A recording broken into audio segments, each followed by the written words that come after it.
Welcome to the Ken Willis Podcast, Reformation History Class. This is Lesson 4, the English Reformation. And as you see on your slideshow there, this is a picture on the left of the British seal, and then we have King Henry VIII, or Henry Tudor, who will be the predominant topic of this first half of this lesson for sure. All right, let's begin. And I'm assuming that you are looking at the PowerPoint, so I will make references to that. You may purchase the PowerPoints, notes, lesson quizzes and tests, online versions and written versions, all for a fee of $50, which you may mail in cash or check to the address posted there.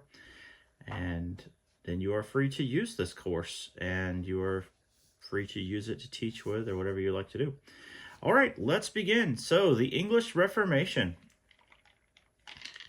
I'm still getting over some kind of respiratory thing, so I will be drinking some tea, which is so appropriate, even though British tea would be hot.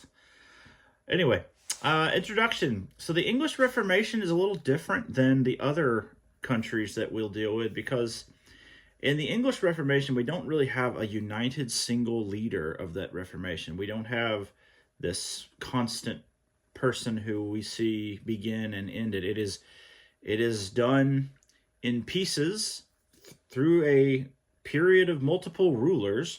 And then, of course, these rulers, some of them are going to proactively try to encourage the Reformation. Some of them are going to proactively try to eliminate the reformers.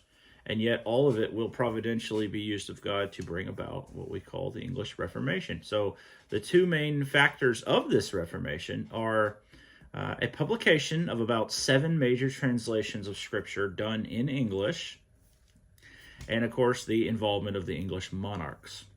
Okay, so let us begin.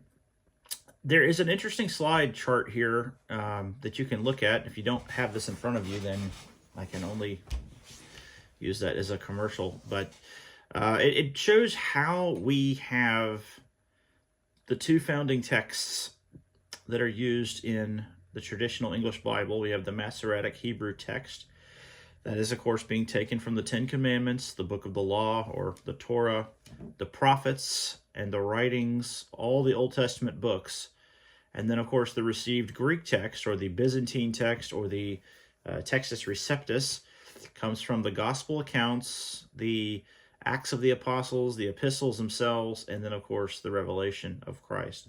So those two manuscripts are used, and, of course, from that, we get several translations of Scripture. We get the Wycliffe Bible, the Gutenberg Bible, the Tyndale Bible, the Coverdale Bible, Matthew Bible, Great Bible, Geneva Bible, Bishop's Bible, and, of course, we end with the King James Bible. So this is a journey that takes quite a while. Other countries have a Bible in their translation before the English do, which is just, you wouldn't guess that. If you were ignorant of this topic and you had to figure which country had a Bible first, you probably might think England was. Well, actually, no. They did have a Wycliffe Bible at some point, but it did not stick around. It was outlawed, and the Catholic Church, of course, it's interesting. There were translations in other languages prior to the Reformation, but the Catholic Church outlawed them and reduced them all into the Latin Vulgate, and then used that as a way to keep power over people. If no one can understand the Scriptures and only your church clergy can, then the people are forced to just simply take the word of the clergy as the word of God, which it was not. And it was a corrupt perversion of what God actually said. And that's why they're going to try so hard to repress that. We've covered this already in previous lessons, but it's good to remember. All right, let's talk about some rulers prior to King James the First, or King James Stewart, so famous for the King James Bible. Okay, so let's talk about what happened before him. So we have to start with the Tudors. That's Tudors, a very popular and interesting part of English history for sure. Not always for the right reasons, but interesting. The Tudors were 16th century rulers in England who mostly helped the Reformation grow. Not all of them tried to do this, but they inherently did. So we have under the time of the Tudors is when in English history we note that, well, it's pretty obvious that British monarchy, the British crown, the British government, and the British people broke with the Roman Catholic Church and with the papacy specifically. So the star of this drama is none other than King Henry VIII. Okay, he rules from 1509 to 1547. He is sitting on the throne when the Reformation began. Okay, so he was actually I wish I had more time to just go into this. I guess I do have time, but he was never intended to be the king. His brother was groomed to be the king, and yet he dies, and he is basically, his father, Henry VII, is like, oh, well, I have this other son that I really wasn't planning on making him king, but now he's going to be the king. And he was an incredibly popular young man. He was intelligent, he was musical, he was gifted, he was charming, he was handsome, notably handsome by those who write about him from his time. And he was obviously very popular with the ladies. And, of course, he was interested in theology, actually. He was interested in these things. So he wrote an essay against Martin Luther and the 95 Theses and everything. He called Luther a heretic and all this very pro-Catholic writing. And, of course, for this, he receives a title from the Pope as Defender of the Faith. Remember that title, because it's going to become ironic later. He gets engaged to his brother who died's wife, and she is much older than him, but yet she, of course, is the Catherine of Aragon, the very powerful and popular Catholic princess. She is the daughter of Ferdinand and Isabella. 1492, Columbus sailed the ocean blue. That Ferdinand and Isabella. And he falls in love with her and decides to marry her. He marries her, but after years of several stillborns and miscarriages and things like that, he's saying, look, I want a male heir. I need a male heir. Even though, it's not really Catherine's fault. It's the male's fault who gives the male chromosome. But, of course, Henry doesn't know that. And, of course, Henry also has a side piece named Anne Boleyn. Okay, so Henry has got two reasons he wants this divorce, not really just because of the male heir thing.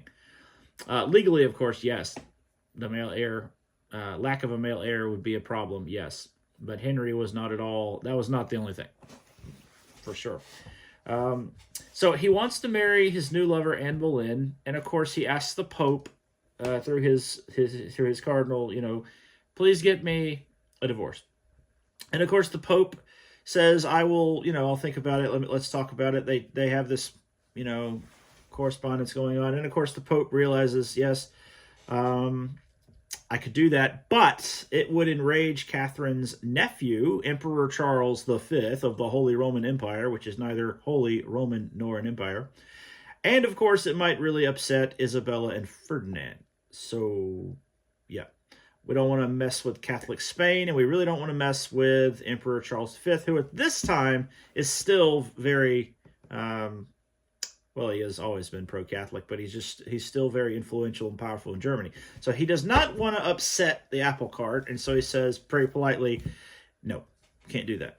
And so Henry is urged by his counselor, Thomas Cromwell, and other men as well. But he breaks with the English. He breaks the English people and the English crown from Rome, from the papal authority, and he appoints Thomas Cranmer as the first archbishop, or as the new Archbishop of Canterbury, but the first archbishop who is going to be an Anglican archbishop, not a Roman Catholic archbishop. So Cranmer, unsurprisingly, immediately permits this divorce, and Henry is now married to Anne Boleyn. And so here is a picture here of Henry, and Henry is usually depicted as a very fat guy. He actually was not that fat to begin with, but he had a very serious jousting accident where he probably experienced, well, he definitely had a concussion, but he certainly had some brain damage too. And that brain damage is going to alter his personality. It's going to alter his judgment. It's going to alter him as a person. Not that like he was this great saint before, but it's going to make him more irrational and more just kind of controlled by anger more. And so you see a very stark personality shift after this accident. He's believed to be dead. He's surrounded by his advisors, and Cromwell is able to kind of like just hit on him and wake him up. And Henry's alive, everyone's happy, but he's just never going to be the same. And he's never going to act like the same person. So, and a lot of people are going to pay the price for that, including his wives. So, there is Catherine of Aragon, not Aragorn. This is not Lord of the Rings. Aragon, and that is Anne Boleyn, who the picture probably doesn't do justice. I don't know, but anyway, there you go. And there's Henry, and this is the Henry we normally think of when we see pictures of Henry. But as a young man, yeah, he was an absolute heartstopper, apparently. So the lady said. And of course, here is a picture of Emperor Charles V with his lethal chin that could be wielded in battle to slay many men. No, but seriously, he does have a pretty amazing chin there. And then, of course, we have Archbishop Thomas Cranmer, and he is going to eventually be killed by Bloody Mary, but we'll get to that later. All right, Henry's 6 wives and their fates. We're not going to make a huge deal out of this, but just for the sake of history and understanding Henry, the man, he was, of course, married first to Catherine of Aragon. Oh, now I've done it to myself. She is going to be the mother of Bloody Mary, or Mary Stuart, Mary the First. He is then married to Anne Boleyn, who will be beheaded for treason, very famously, and she is the mother of Elizabeth, who will become Elizabeth I. She had not produced a male heir. Again, not really her fault. Henry accused her of infidelity. Whether or not that was true, he just used that as the reason. Whether or not he knew that was true, he used it as a reason. And he said, because I love you so much and I'm so merciful, I'm not going to burn you alive. I'm going to behead you. So at least love was not totally lost there. The one interesting thing about the execution is that he did hire the best executioner from France, and it was a swordsman, and he basically tricked her at the execution into thinking that the execution was going to come a few seconds later, and while she turns her head to look the other way, he very cleanly and quickly beheads her. She never probably felt a thing. So I guess in that sense, she had a very merciful death. And I guess the money that Henry paid on this executioner was worth it. But again, yeah, that's not really a good way to do your wife there. Jane Seymour is the next woman that he will make his wife. She will die giving birth to Edward, who will become Edward VI. All right, upon Jane's death, he will marry Anne of Cleves. Kind of a funny story. He basically accused her of being ugly, basically because she said he was ugly. So that's kind of fun.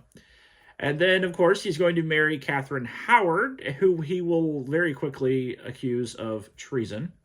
And she will be beheaded. And she was actually only a teenager when that happened. So it's really a sad story about Catherine Howard. And, of course, lastly, he will marry Catherine Parr, who, thankfully for her, will become his widow when he dies. So, not a happy marital history there for him.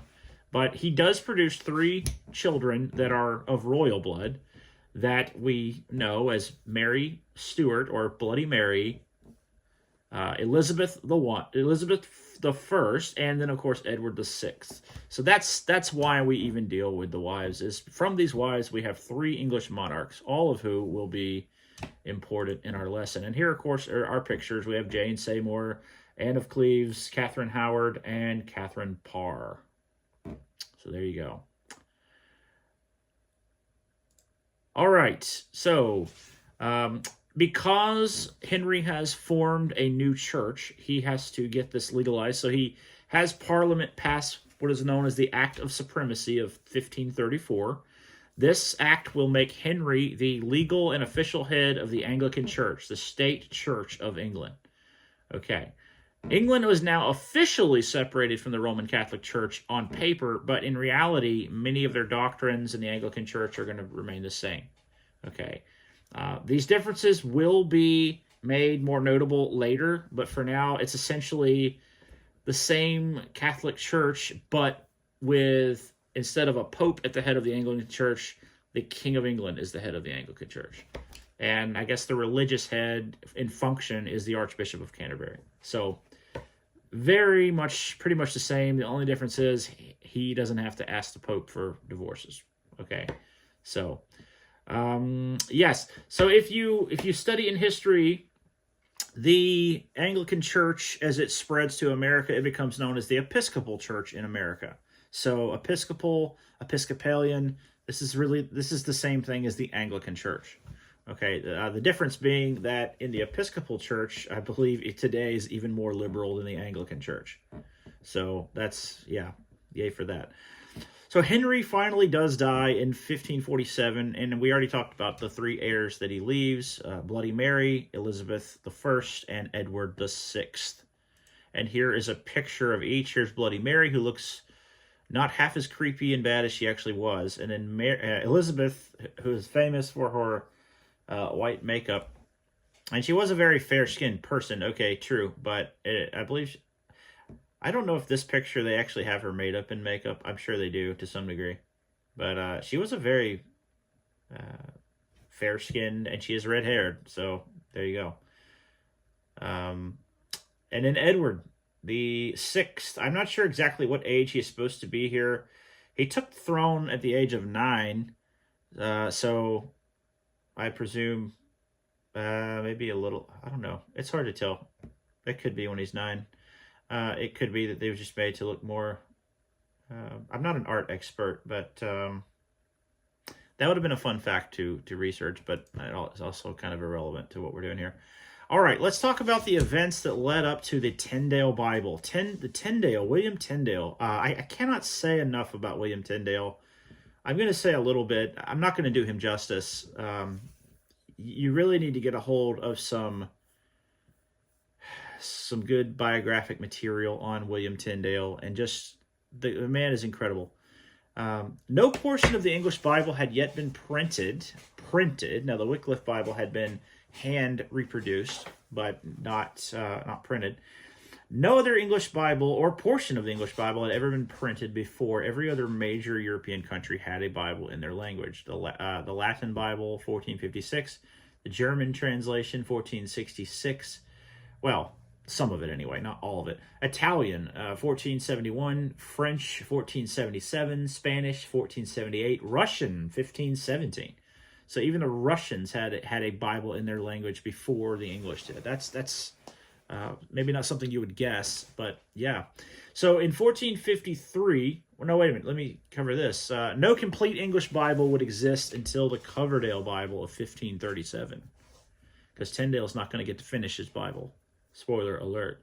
1453, a date that is important to remember. Let's look at some things that helped Tyndale get to where he could translate the Bible. So, in 1453, the fall of Constantinople by the Ottoman Turks, Mehmet II captures Constantinople. This forces many Greek scholars to flee Byzantium and go west, and with them they bring their knowledge, they bring their work, and they bring the actual Greek manuscripts themselves. All right, in 1480, the first Greek lexicon is published, and so now this gives scholars the ability to actually use this Greek knowledge. In 1492, Ferdinand and Isabella, the parents of Catherine of Aragon, they exile and expel all Jews from Spain. 300,000 of those Jews fled to England, not an accident, and they bring with them not only their knowledge of the Hebrew language, but the actual Hebrew manuscripts themselves. So in 1488, which is actually, I don't know why that's out of order there, but in 1488, the first Hebrew Bible is printed. So when they come to England, they actually bring with them Hebrew manuscripts, a Hebrew Bible, and knowledge of the Hebrew language. and of course scholarship as well. And so from all of this, we're starting to get this foundation of scholarship to where we can actually look at the Bible in its original languages, and we can intelligently and accurately study this and actually do a translation. The last major thing here in 1516, the first time in history a Greek New Testament is published and printed by Erasmus. Now, opponents of Erasmus and the King James Version and the majority text and the Byzantine, all this stuff, they'll always say, well, Erasmus wrote that. No, he didn't write that. He published it. There's a huge difference in that. I mean, it's just such a silly charge, but they say that. No, he put it together and printed it and published it. So whatever.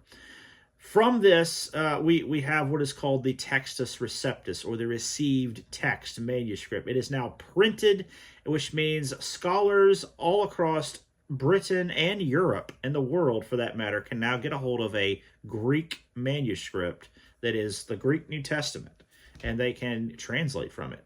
So Hebrew scholars, Greek scholars, and their resources are now available to the English world. This is something that had to happen, and these are all isolated little events, and yet they're clearly providentially connected so that we can have a Bible translated from the actual languages of Scripture and not just from the Latin Vulgate that the Catholic Church wrote. And it has also been perverted to deliberately conceal things that expose the Catholic Church. And that's what Wycliffe had to work with. That's all he could do was work from the Vulgate. And so you can see why we would say, well, why isn't the Wycliffe Bible good enough? Well, he's working with very limited sources, and he doesn't even have access to the original languages. And he probably didn't know either one of the original languages. We know he didn't know Hebrew, and it's possible he knew some Greek, but definitely the knowledge and the availability of those things was just not there at that time. So, I mean, Wycliffe himself would have killed to have a hold of this kind of manuscript assistance here. All right, let's go to the next slide. And of course, we have a picture here of Ferdinand and Isabella and Desiderius Erasmus. Yes. All right, William Tyndale. William Tyndale was an English scholar. He was a translator, as he's most famous for, but I don't think enough is said about how incredibly brilliant he was. He was an Oxford and Cambridge scholar, renowned for his mastery of ancient languages. I believe that he spoke 11 languages fluently. I don't know how many others he had experience in as well, but he definitely knew 11 and spoke them fluently. Pretty impressive. Even by today's standards, that would be incredible.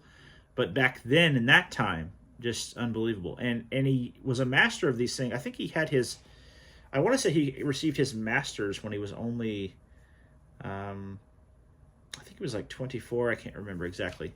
But in that time, that is quite astounding, that he would be such a, just a dedicated, developed, and accomplished student of languages. It was just not normal for that time to be that accomplished. Of course, I mean, education back then was much more vigorous than it is now.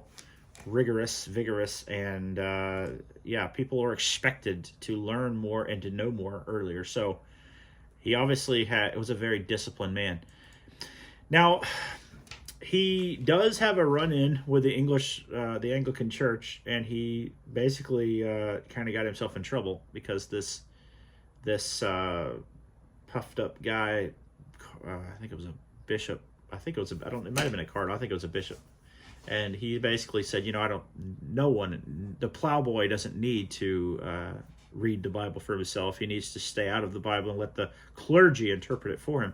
And of course, Tyndale famously looked him in the eyes and said, "If God spares my life, I will cause the plowboy to know more of the Scriptures than you." He got in trouble for that. He did get in trouble for that, and he got called on the carpet for that. But he realizes if he's going to do this, he's going to have to do it somewhere other than England. And so he goes to visit Martin Luther in Wittenberg, and both of them are using Erasmus's Greek text as the basis for their translations of the New Testament. So he quickly realized, he establishes this and utilizes these underground networks of Christians who want to, kind of wealthy Christians who want to smuggle Bibles into England and other places. So he has these, as he's translating, he's smuggling these Bibles into England through grain sacks. It's pretty cool how they did it. And of course, these Bibles are small so that you can actually hide them in a grain sack. You'd put it in some kind of little, like a cloth wrapping to try to keep it, nice and preserved. Of course, it's in grain bags, so they are, there's nothing really getting to it. And when you would buy the grain, you would cut the grain bag open and you'd pull the thing you really bought out of there, the Bible. And very dangerous to do this, very high risk. I mean, it's a death sentence if you're caught with this. So this is, some people call Tyndale God's smuggler. Some people call him God's outlaw. He was definitely all of these things. Although he's not doing the smuggling himself, really, but he's definitely overseeing it and making sure people can get the Bible. He translated the Pentateuch and other Old Testament books as well. He never finished all of that, but he did translate the New Testament. I actually have one, not an original. Couldn't afford the insurance on it. But it is remarkable that in when you read his actual text, it is so close to the King James Version. It doesn't take long for you to realize that the King James Version is largely based off of his work, and we'll talk more about that later. He is, of course, charged with heresy by the Roman Catholic Church. On several occasions, they almost catch him. He gets away just minutes before they can get to him. He goes to Cologne, Germany. He goes to several places in Germany where he's printing Bibles until he gets discovered. Then he'll leave, go somewhere else, print these Bibles, have them smuggled.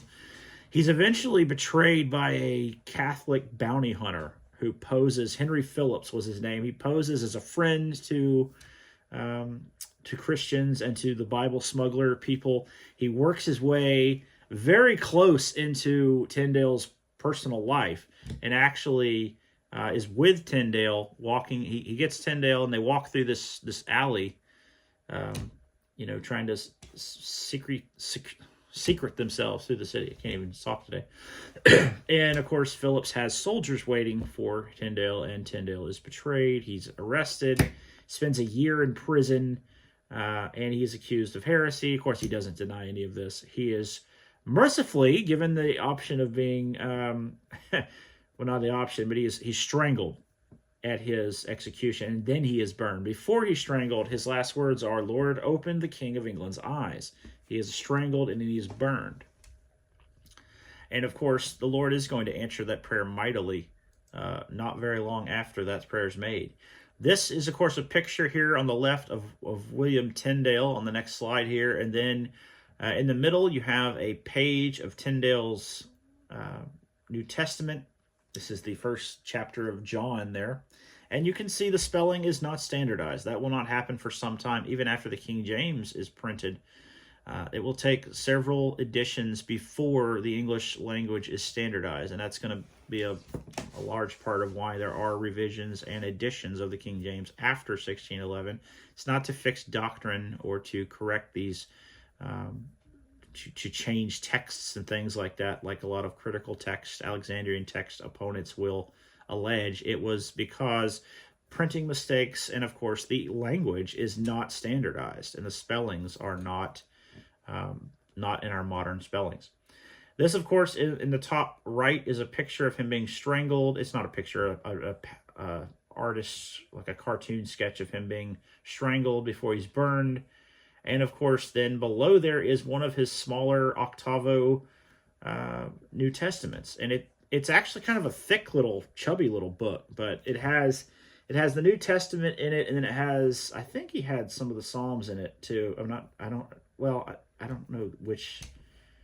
There were several printings of it, so I'm not sure exactly. But it is thick, and of course it's small, so you can hide it. All right, let's talk about the Tyndale Bible itself. The 50,000 copies were distributed before Tyndale was killed. And his work, as I said already, is the basis for the King James Version. He was not some half-baked translator. When the 42, 43 King James translators are going to sit down with all the time in the world and the resources to look at Tyndale's work, they're going to find that Tyndale did a fantastic job, considering he was on the run and considering he didn't have the luxury of having 41 other people that were equally skilled to sit down and review and edit his work. So it's quite impressive, and it speaks to his, not only his passion for doing this, but his skill in translating and his knowledge of the languages. He is there's only 3 fragments of a Tyndale Bible today. None of them are totally complete, and that kind of speaks to the fact that the Catholic Church, the Anglican Church, both of them are going to go after these Bibles, and they're going to try to get rid of them. Only 3, as I said that, so the octavo-size Bible sold for what a Mason would make in a weekly wage. And I don't have the actual dollar amount there for that one, but included in the marginal notes in his Bible, he even wrote, he did write some marginal notes, and he did write on one case, talking about the Pope. He's referring to the golden calf of Aaron incident, and he says, the Pope's bull, or the Pope's official edict, slayeth more than Aaron's calf. So, yeah, you can see why the Catholic Church might not like that. I have a comparison slide here. Let me read it to you in the Tyndale version, and then I'll read it to you in the King James version. This is Romans 10. I believe this is just, let's see. I think I made a mistake on the slide, but anyway, this is Romans 10:9. For if thou shalt acknowledge with thy mouth that Jesus is the Lord, and shalt believe with thine heart that God hath raised him up from death, thou shalt be safe.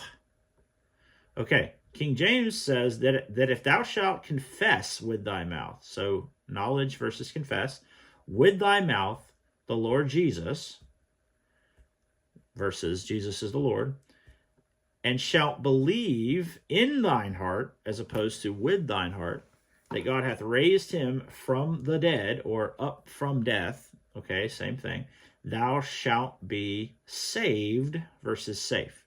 Both are true, but we have the word saved there, which is actually more explanatory. So, yeah, it's almost identical. And again, it's not to slam him for getting it wrong. It's just that, again, he doesn't have the kind of resources and time and editorial assistance that the King James translators have. And yet he does a very good job. You could take a Tyndale Bible and read it, and you would be much better off than if you used a lot of modern versions that use other manuscripts instead of the Textus Receptus and the Masoretic. So Tyndale was a huge fan of the Masoretic text and the Textus Receptus. He was not, they weren't even using the Alexandrian text at this point. Okay, that's going to come in the 1800s, middle 1800s, when some German higher rationalists, higher critic apostates are going to come out and say, oh, this is what we ought to be using. Yeah, right. History and the traditional English Bible itself and its lineage completely repudiate that nonsense. So, and I understand there's people like Mark Ward and people from a BJU seminary, Dallas seminary. I understand they're gonna just be in love with Westcott and Hort and the critical text. That's their problem. History, however, and the English traditional Bible repudiate those claims. And so I'm not even going to get into that in this class because, anyway, I may touch on it briefly again when we cover the King James Bible itself, but I'm not going to fight that battle here. If you would like to know more about that, though, I do have a book called Every Jot and Tittle on Amazon, The Case for the Traditional English Bible, and I would recommend that. There are much more extensive books on that subject. One I would recommend if you want maybe a little more detail is Touch Not the Unclean Thing by David Sorensen. I know Bob Jones has put out 2 books. Neither one of them, frankly, are intellectually honest on that subject. And I'm very disappointed with my alma mater on those 2 things. But, that's just the way it is. And that crowd exists, and they will to the end of time. But I'm not buying it. All right. The Coverdale Bible. The Coverdale Bible. It is, remember, Tyndale's killed. He's not done with the Bible. He hasn't finished the Bible. His friend Coverdale is going to finish the job for him. He's going to rely on a lot of Tyndale's work, and I don't know exactly how many of Tyndale's manuscripts, and I don't know exactly what the catalog of the papers that he had access to, but he did have the work of Tyndale as his basis for this Bible. This Bible is dedicated to Henry VIII, interestingly enough, and I told you to remember that title the Catholics gave him, Defender of the Faith. Well, in this dedication, Coverdale very smoothly calls Henry the Defender of the Faith, seeking to gain favor with him. And of course, it does. It actually sways Henry to break from the Roman Catholic Church. And of course, all this is going on, kind of simultaneous to the Anglican Church being formed and all these things.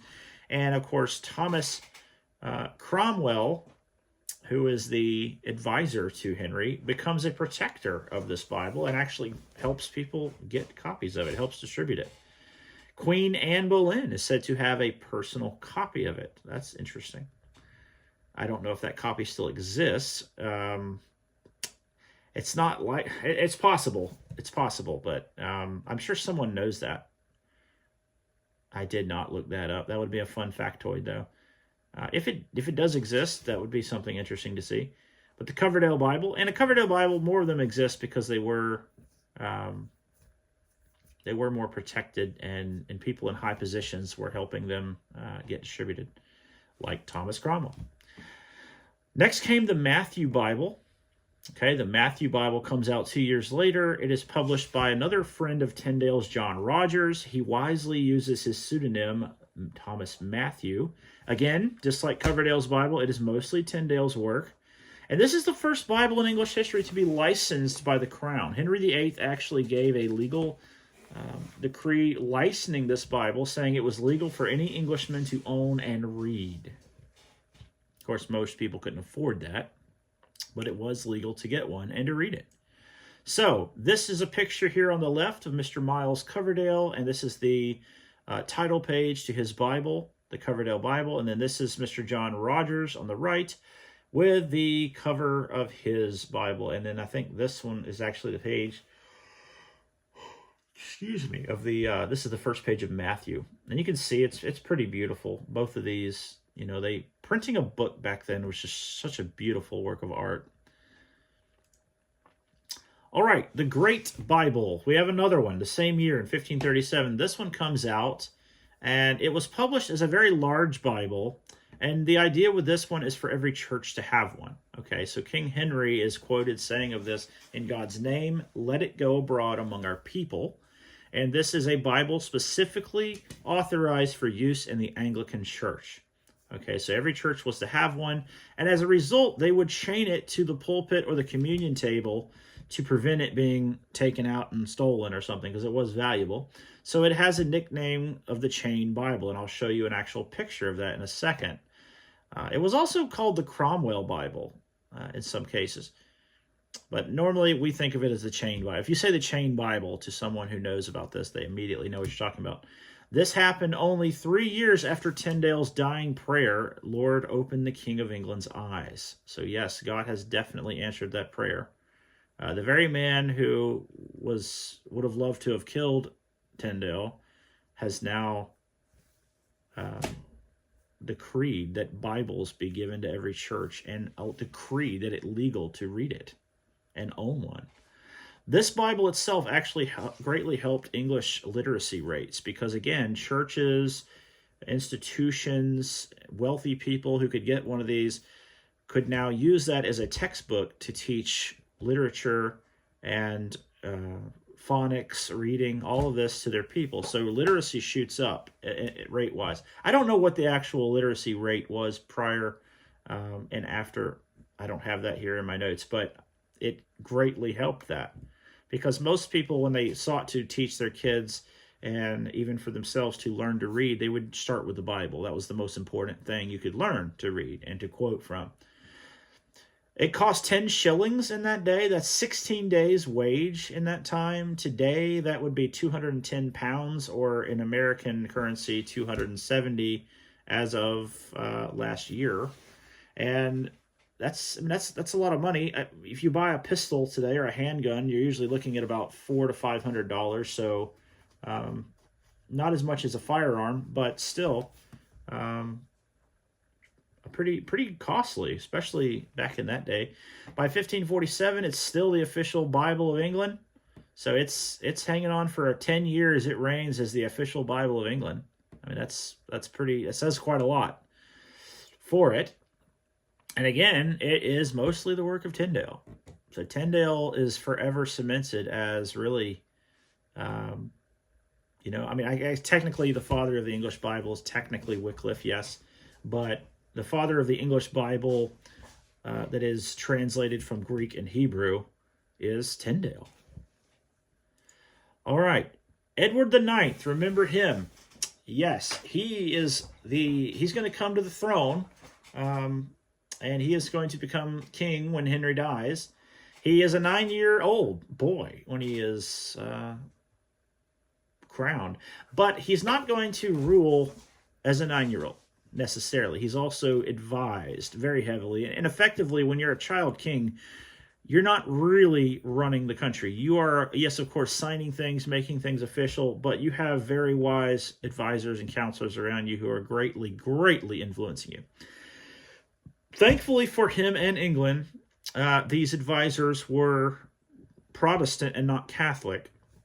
And so they are going to be in favor of having Bibles. He is going to continue to allow the Bibles to be printed and read. He is often referred to as the Josiah of Britannia, or the new Josiah, referencing the Old Testament young King Josiah, who brought godliness in a land after some very wicked forefathers. The parliamentary temperature shifted in favor of Protestantism. That's not a shock. And of course, this caused Parliament to legalize marriage for their clergy, for their priests. It also abolished the Catholic ceremonies, such as the Mass. It abolished a lot of these Catholic rituals and things. It's still very close. Okay, it's still very close. It did require all church services to be held in English. That is a huge thing. No more Latin. No more Latin in the Anglican Church. It must be in English so that everyone can understand it. And that is going to help. That is going to cause a lot of people, even who were Anglicans at that time, to become truly born again. They're going to hear the gospel. They're going to be able to read the gospel for themselves. And so even though today we think Anglican, in that time, a lot of these Anglicans were truly born again. And so it is, when you think of Episcopals today and Anglican, you think, man, is there anyone in there who actually knows or preaches the gospel? And that's a good question to ask. But in this time, the gospel was going forth. And so even though, as an independent Baptist, I would say, not ideal to be in an Anglican church. No, but it's certainly much better in this time than to be stuck in a Catholic church where everything's in Latin and you're not even allowed to read the Bible for yourself. Okay. Also, another thing Edward oversaw and allowed was the Book of Common Prayer. This was a book that all pastors were required to use in their church services. Thomas Cranmer was the author and editor of this, and it is still the basis for many worship services in England today, including almost all English and American weddings and funerals. So you have doubtlessly heard phrases, sentences, and maybe even portions from the Common Book of Prayer. Even if you don't know it, you have heard it at some point. And I'll show you some examples of that in a second. The 42 Articles. Edward establishes the 42, obviously not him personally, but he He issues this and sanctions it. It's a doctrinal statement of the Anglican Church. It still exists today. Not exactly like this. It's a little different, but the basis of it is. Let's see. It basically just gives out the major doctrines, and it does set forth that justification is by faith alone in Christ alone, which is Orthodox Christianity.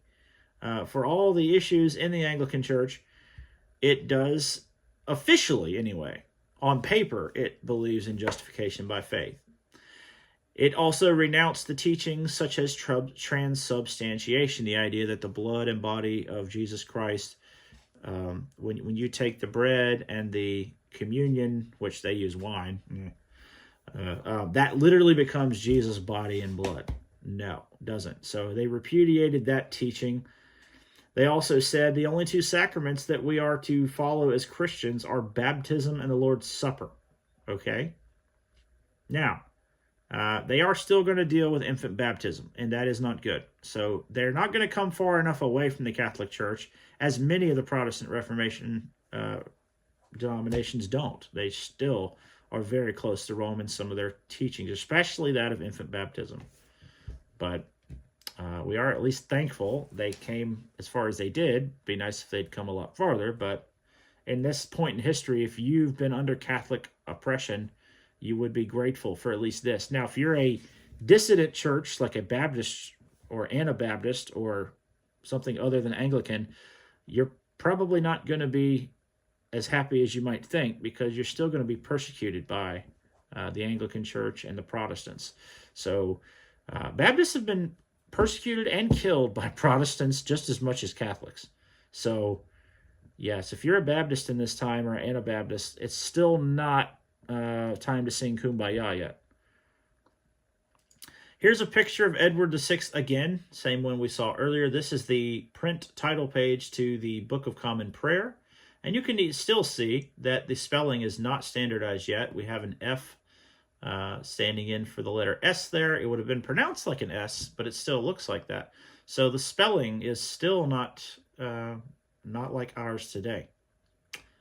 Let's see here. There's one. It says, pointed out as they are to be fung or fed, but it's actually sung or said in churches. So yeah, that's interesting. All right, here's some very popular phrases you've probably heard from the Book of Common Prayer. Dearly beloved, we are gathered here today in the sight of God and these witnesses to join together this man and this woman in holy matrimony. Do you, so-and-so, take so-and-so to be your lawfully wedded wife? I almost said lawfully wedded wife. Wow. I've seen too much Princess Bride, I guess, in my life. With this ring I thee wed, ashes to ashes, dust to dust, and so forth. And there's many other examples we could use. You've heard it at some point. That is the end of this lesson, and you may go ahead and take the lesson 3 and 4 quiz if you are subscribed to that and you have purchased access to that. You can go and take the online version, or you can take the print version if you like, and you can send that in. And I think I need to actually include the key to the print version. But I will do that by the time this video is released. That'll be fine. But if you only want to take the online version, that's fine. And then it will show me that you took it, and I can grade it. And I think it grades it automatically. And then you will get a score from that. So I hope you enjoyed this lesson. And the Lord bless you. And I will see you next time.